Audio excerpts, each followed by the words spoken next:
Baik kawan-kawan, kita kembali lagi setelah sebelumnya kita membahas soal falconry dan konservasi. Apa itu kaitannya falconry dengan konservasi, bagaimana pemanfaatan dalam falconry, yaitu pemanfaatan yang lestari. Jadi ketika pemanfaatan yang dilakukan adalah bukan pemanfaatan yang lestari, artinya itu bertentangan dengan nilai-nilai falconry. Jadi bisa dikatakan itu bukan falconry. Nah, lalu di video sebelumnya juga saya sempat membahas sedikit soal imprinting, human imprinted bird yang sempat saya bahas. Nah, dalam video ini saya akan jelaskan sedikit apa sih itu imprint dan human imprinted bird. Kebetulan ini sambil jalan kita akan membahas sedikit. Nah, jadi kita mulai membahas itu apa itu imprint. Imprint secara harfiah itu artinya adalah mencetak atau membentuk.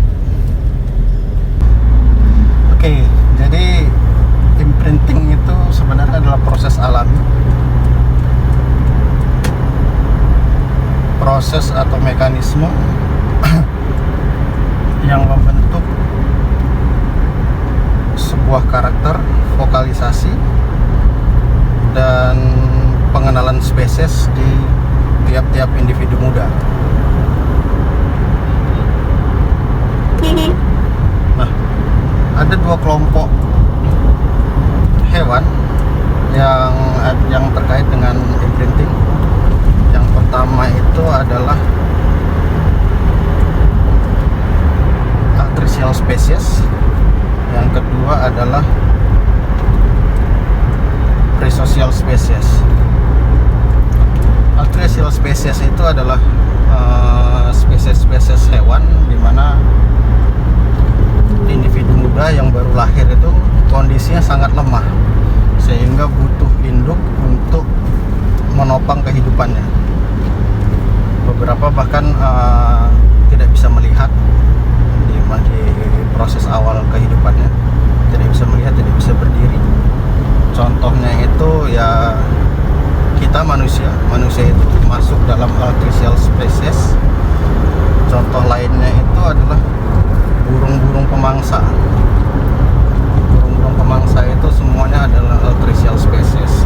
Jadi ketika mereka baru menetas, itu kondisi mereka itu sangat lemah sehingga butuh asuhan induk untuk menopang kehidupannya. Yang kelompok satu lagi adalah presocial species. Presocial species ini adalah kelompok-kelompok hewan yang di awal mula kehidupannya itu mereka sudah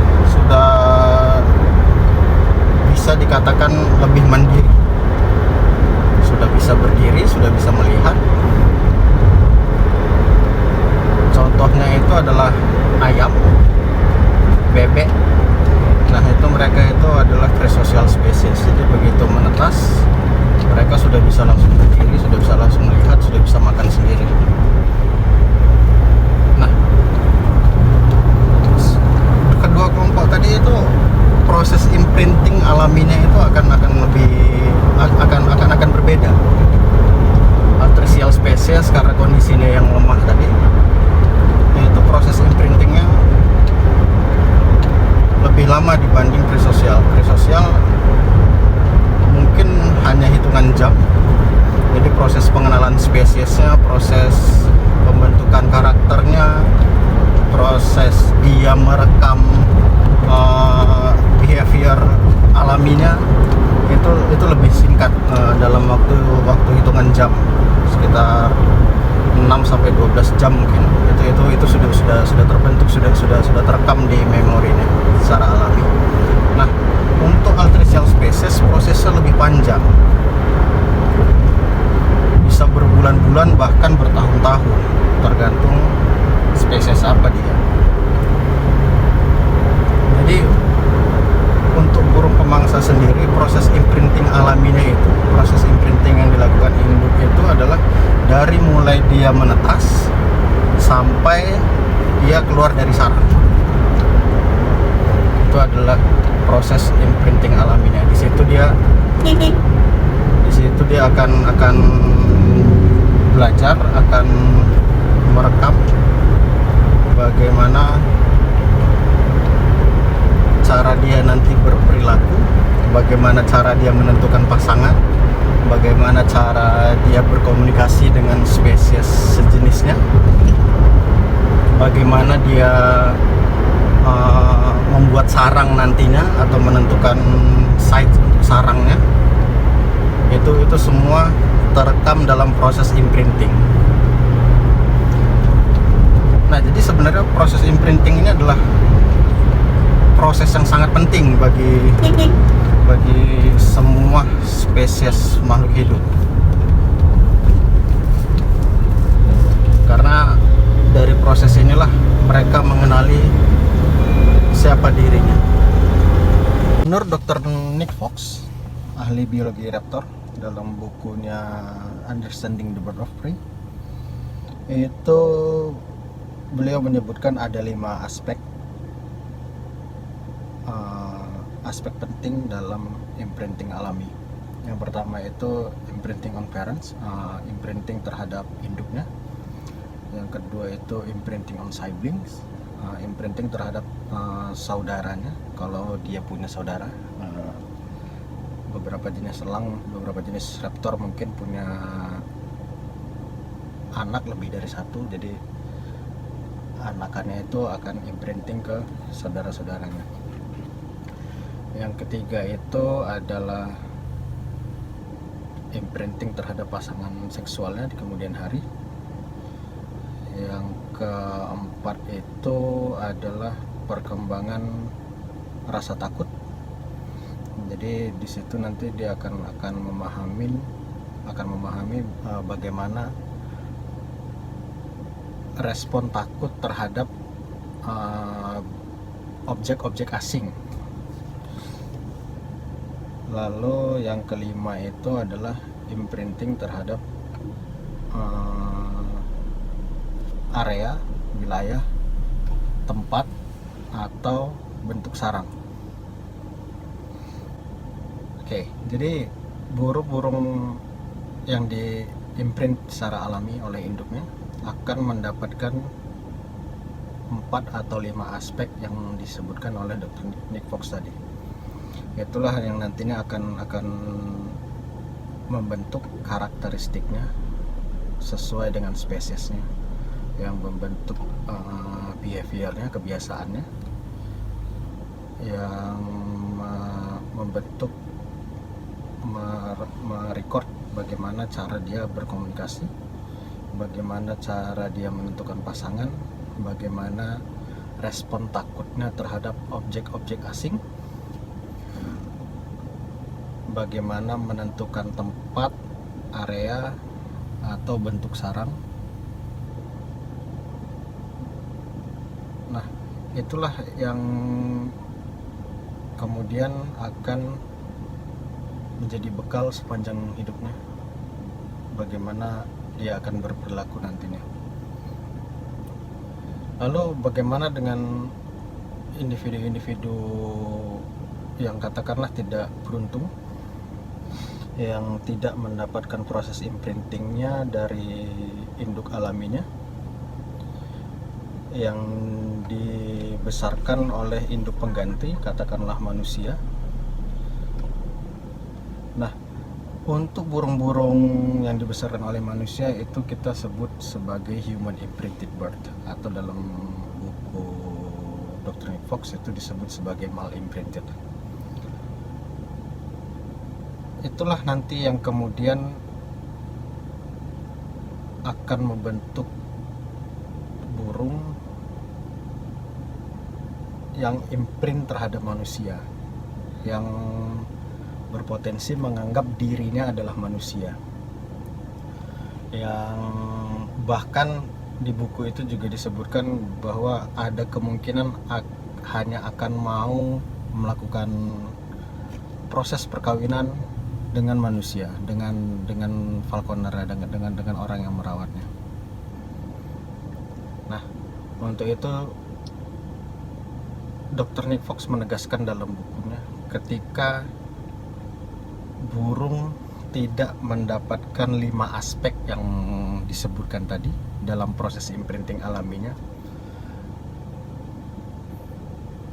itu sangat tidak dianjurkan untuk dirilis kembali ke alam, karena berpotensi merusak, baik merusak dirinya sendiri atau bahkan merusak populasinya, karena keberadaannya, tingkah lakunya, perilakunya itu abu-abu. Dia tidak memahami perilaku alaminya seperti apa, sehingga ketika menentukan pasangan atau ketika ketemu pasangan alami, perilakunya itu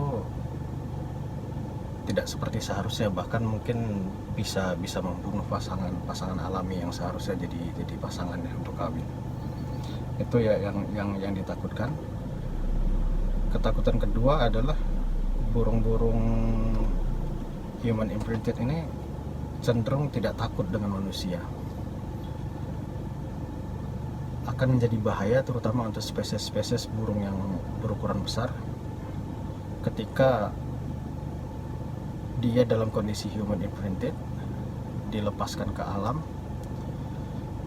Ketika melihat manusia dalam teritorinya, dia akan menganggap manusia sebagai kompetitornya. Jadi dia akan usir, dia akan serang.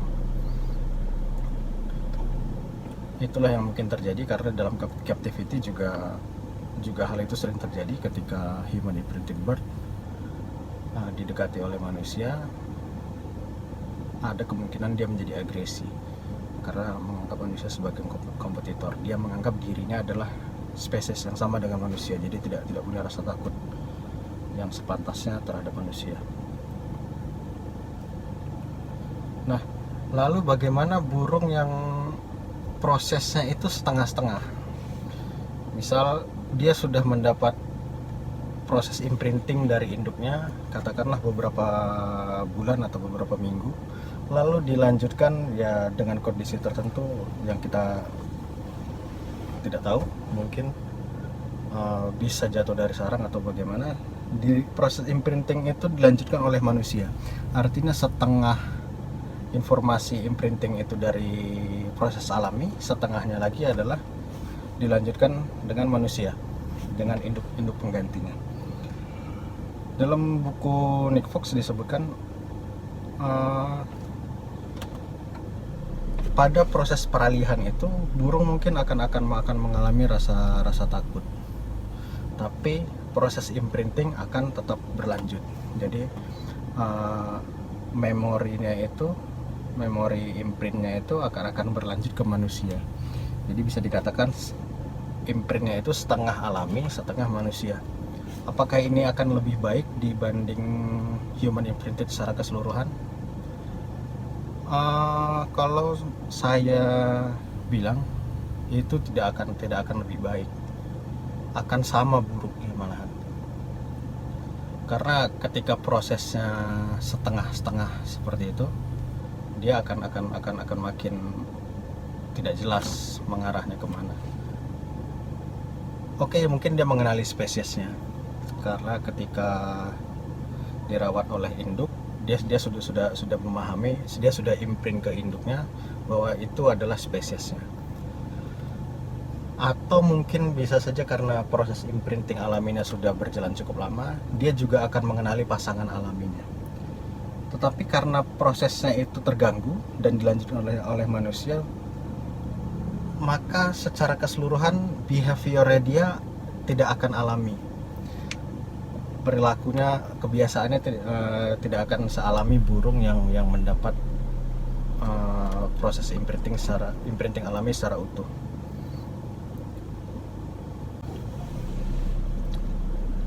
Ini akan tergantung di waktu mana proses peralihan itu terjadi. Ketika proses peralihan terjadi lebih awal, kemungkinan besar dia tidak akan mengenali pasangan seksualnya di kemudian hari, atau kalaupun prosesnya sedikit lebih jauh baru dimulai berpindah ke manusia, mungkin dia akan mengenali spesiesnya untuk kawin secara alami nantinya, tapi tidak memahami bagaimana perilaku mating yang sewajarnya, perilaku pendekatan yang sewajarnya dengan spesiesnya. Atau ketika dia bisa kawin secara alami, tapi belum tentu dia akan memahami bagaimana cara merawat telur, bagaimana cara membuat sarang, bagaimana cara menentukan tempat untuk dia membuat sarang. Yang itu nantinya akan berbahaya bagi telurnya, bagi anak-anaknya. Dan keberhasilannya bisa saja sangat kecil. Jadi ketika proses imprinting dilakukan di tengah, si burung sudah mendapatkan proses imprinting secara alami, lalu kemudian dilanjutkan oleh manusia, itulah yang akan terjadi. Mungkin saja dia sudah mengenali spesiesnya, mungkin saja dia bisa kawin, tapi dia tidak memahami bagaimana perilaku dalam merawat anak, merawat telur, atau mungkin bahkan tidak mengetahui bagaimana cara membuat sarang atau menentukan tempat untuk membuat sarang. Nah, itulah kenapa dalam falconry itu burung dari alam itu tidak boleh diambil dari sarang.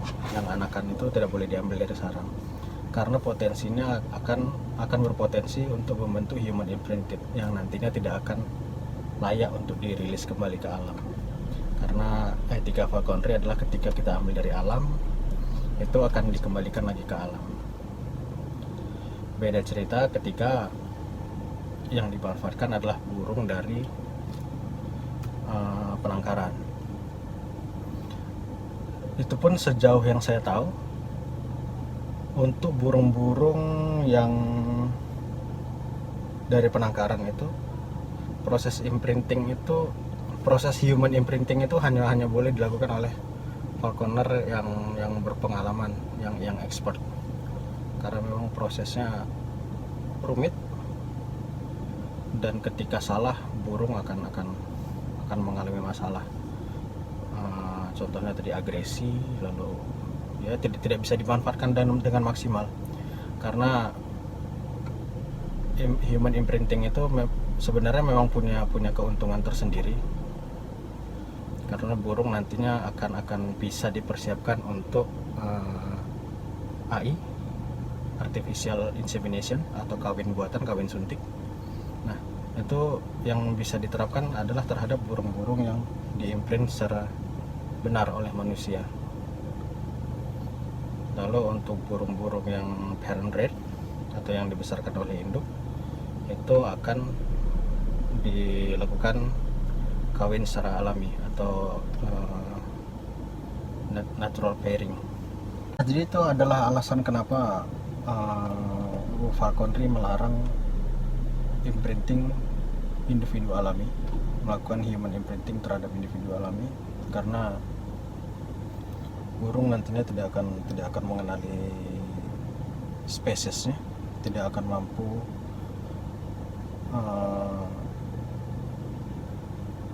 meregenerasi populasinya, karena dia tidak mengenali pasangan seksual yang tepat, sehingga tidak mampu bereproduksi. Lalu itu artinya akan memutus regenerasinya mereka ketika nanti kita ambil dari alam, dilakukan human imprinting, lalu dilepas kembali, sama saja dengan memutus regenerasinya mereka. Nah, untuk burung-burung yang layak dirilis adalah burung-burung yang mendapatkan proses imprinting alami secara penuh, secara keseluruhan, mendapatkan 5 aspek yang disebutkan oleh Dr. Nick Fox tadi, yaitu imprinting terhadap induk, imprinting terhadap saudaranya, imprinting terhadap pasangan seksualnya, imprinting terhadap sarang, lalu perkembangan terhadap rasa takut ke ke objek-objek asing yang menurutnya berbahaya, ke musuh-musuh alaminya. Nah, jadi untuk burung-burung human imprinted itu tidak dianjurkan atau bahkan bisa dibilang dilarang untuk dirilis kembali ke alam. Maka ketika kita mengambil anakan burung dari sarang itu bertentangan dengan etika falconry. Lalu mungkin akan ada pertanyaan, kenapa di luar negeri beberapa falconer melakukan imprinting, yaitu yang saya sebutkan tadi. Mereka melakukan imprinting itu terhadap individu hasil penangkaran. Jadi bisa dibilang tidak mengganggu sama sekali terhadap populasi alaminya. Jadi kalau dari penangkaran ya bebas, mau sampai mati burungnya juga nggak masalah. Jadi nggak mengganggu populasi mereka secara alami. Itu juga seperti yang saya sebutkan, imprinting itu biasanya hanya dilakukan oleh expert falconer, karena ketika dia melakukan human imprinting yang tidak tepat, burung itu tidak akan bisa dimanfaatkan secara maksimal. Justru hasilnya akan sangat buruk. Burung tidak bisa dimanfaatkan, jadi ya sudah, cuman sebagai pajangan aja. Sama manusia juga agresi, juga berpotensi untuk menyerang, berbahaya. Dibuat sebagai material artificial insemination juga sulit, karena dia tidak akan secara sukarela mendonorkan semennya, mendonorkan spermanya, karena tidak memahami bagaimana kawin dengan tools yang disediakan oleh manusia. Atau dia tidak mau secara sukarela menyerahkan dirinya untuk diinseminasi, diinjeksi semen untuk individu betina. Lalu untuk burung-burung yang mendapatkan proses imprintingnya setengah dari induk, setengah dari manusia, itu juga tidak layak untuk dirilis sebenarnya ke alam, karena kita tidak bisa memastikan hasilnya akan seperti apa, hasil prosesnya itu akan seperti apa. Apakah dia bisa menentukan pasangan seksual di kemudian hari di alam, apakah dia akan mampu menentukan sarang yang tepat untuk dia bereproduksi, apakah dia akan mampu menetaskan telurnya, apakah dia akan mampu merawat dan menjaga anak-anaknya sampai besar. Nah, itu yang akan sulit kita pastikan ketika proses imprintingnya setengah-setengah tadi. Ya, itu adalah hal-hal yang ingin saya sampaikan terkait soal imprinting. Jadi sebenarnya imprinting itu adalah proses alami, tapi ketika prosesnya itu terjadi dengan ada campur tangan manusia, itu menjadi tidak alami, yang disebut mal-imprinting atau human imprinting, yang menghasilkan human imprinted bird yang nantinya tidak layak untuk dikembalikan ke alam. Ya, saya rasa cukup sekian untuk video kali ini. Mungkin ada saran, kritikan, atau masukan, bisa disampaikan di kolom komentar. Untuk materi berikutnya mungkin teman-teman ada ide, nanti akan saya pertimbangkan untuk membuat materi berikutnya. Ya, baik, terima kasih. Salam lestari.